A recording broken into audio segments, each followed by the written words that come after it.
Good afternoon. You're listening to Birdland Media Works, coming to you from Parrish, Florida. I'm your host, Danielle Pailly. Today we're talking about women in business, the triumphs and challenges. I'm joined by entrepreneur Cynthia Readnower.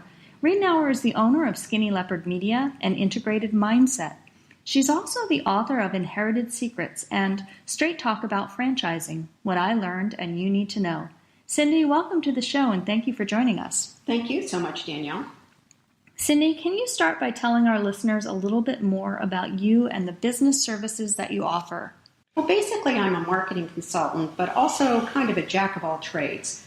I do publishing for ebooks and print on demand, and I also start to promote people by using social media, press releases, helping them find a presence on the internet, and do video trailers and anything that will get attention to promote someone online. Excellent. Now, I remember when I was in school, the prevailing belief was boys were good at math and science and girls were good at English and social studies. I also remember in junior high, I really wanted to take a woodworking class and was discouraged, being told I'd be the only girl in class, and wouldn't I rather take a sewing class? I finally relented and switched to the sewing class, and the teacher at the time said to me, "Woodshop's no place for a girl. Sewing is a much better choice for you." Cindy, can you talk a little bit about your academic experience growing up, and did you face those similar stereotypes? Oh yes, I remember those times very well. I also had a very similar experience concerning shop. However, my school would not even allow girls to take shop. Wow. So I remember an instance where my boyfriend in 9th grade had to get something from the bookstore, and he had a requisition slip, but he couldn't make it there, so I volunteered to take it for him. So I took it to the bookstore, and of course that just raised a ruckus, and everybody was saying, "What is a girl doing with a requisition slip for a shop class?" The principal came by, and finally it was all worked out, but it was rather ridiculous that girls couldn't do what boys could back then.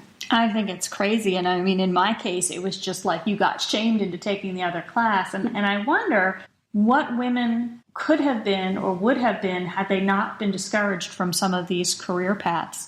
Now, how did you yourself overcome those kind of challenges? I think for me, it made me more rebellious, and it made me become more of a feminist. And knowing that I was going to have to fight for my rights probably made me more aggressive going in from the beginning in college and any type of academic classes. Now, I understand you've worked with Fortune 500 companies, both in the finance and technology industries. What challenges did you face as a woman working in those markets, and how did it affect your business decisions? Well, one of my first jobs out of college, I interviewed for a job as a sales engineer. And I remember the sales manager said to me that he had never hired a woman before. So instead of just interviewing me and deciding whether he wanted me or not, he actually passed me through a series of 8 different interviews, even making me interview in another city with their sales manager to make sure I had his rubber stamp of approval. And in the meantime, they also had me take a series of engineering tests, which were basically logic. And I scored higher than anybody ever had, but yet that still wasn't enough for them to hire me until after the 8 interviews. And I finally got hired. Wow. So let me get this straight. The 8 interviews and then the tests that you had to take were all because you're a woman in the field and he'd never hired one before. Yes. And so none of the men they interviewed had to go through that process. That's correct. And after talking to some of the men after I got hired, one man even failed all the engineering tests, and he still got hired.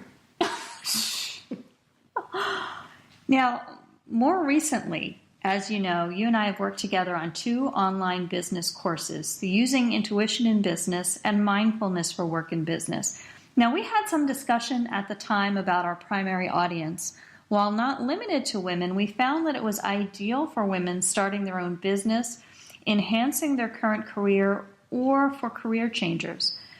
Can you explain to our listeners what role intuition and mindfulness can play in business? Well, I think that is a big difference between the way men and women do think. They're doing an awful lot of research right now about how brain circuitry is between the two genders. And what they found is that males have a lot more gray matter, and gray matter deals with process and logic and systems. Women have a lot more white matter, which is how things are connected in the brain.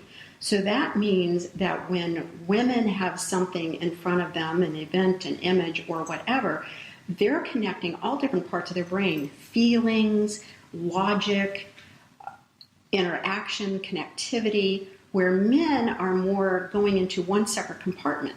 So that means that women are ideally suited to connecting their intuitive powers and mindfulness into everything that they have to do for their job. So that's really interesting because we talked in the beginning about how women were good at English and social studies. So that stereotype came from a little bit of scientific evidence based on what you're saying. But what you're suggesting, if I'm understanding you correctly, is that those types of skills doesn't mean you can't do math and science, you can't do technology. It means that you might approach it differently than a man might approach the same topic. Absolutely. They've also done studies in Australia and Asia on business people. And a good majority of these business people were male, of course. And what they found was that there is actually 4 different quadrants of the brain. And women really excel at the feeling quadrant, where men barely even register on that. And so what happens in a meeting sometimes is that if you have to present to a woman, she's going to want to trust you. She's going to get some kind of feeling about who you are as a human being before she buys your product. Where a male might come in and say, okay, you solved my problem, got it, done. So there is a difference. And as they do more and more research, I think that this shows that women, because if you look at millennials, both male and females, millennials are into trusting who they buy for now and will not buy from a company they don't trust. Women are more ideally suited to creating sales campaigns for millennials because they can understand that already. Okay. Now, do you see a shift? Because I know we're kind of putting people into these categories. Men do this, women do this. But I'm seeing with millennials those attitudes changing, and even the changing attitude about women in business. Have you seen that shift in your experience over the last, say, 10 years versus what you experienced maybe 20 years ago? Yes, I think so. I remember one time in my business that I had a vendor. This was when I was an owner of a franchise restaurant. I had a business who refused to cancel a contract for poor performance on their part. And I had to call him in, and I had to use a technique which was perhaps a little more aggressive than I would have liked to have handled it. I wanted everybody to just be friends and shake hands and part ways. But he refused to cancel the contract and gave me some malarkey about it lasting 5 years. And so what I did was I said, well, come on in, let's have a meeting. And I placed a digital recording device on the table. And I said, I might be a little forgetful, so I just want to remember what you're saying here. Well, of course, he got extremely nervous, and instead of letting me record him, he just canceled the contract and ran out the door, and I never saw him again. So I had to handle that in what I would say is a little bit more of a typically aggressive, male-dominated type of way. But overall, I think that women would be more inclined to handle things with perhaps a little less aggression and trying to work something out that is a win-win situation and favorable to both sides. But since he refused to do that, he locked me into a different type of position.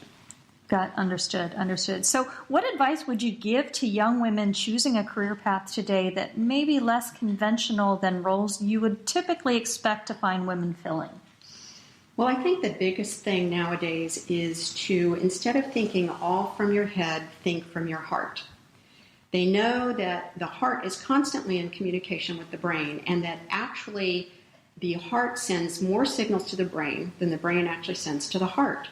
So if you put your hand over your heart and just call attention to your heart, when you have to make a tough decision, it instantly signals your body that you need to be thinking from somewhere else than just the logical brain. Right.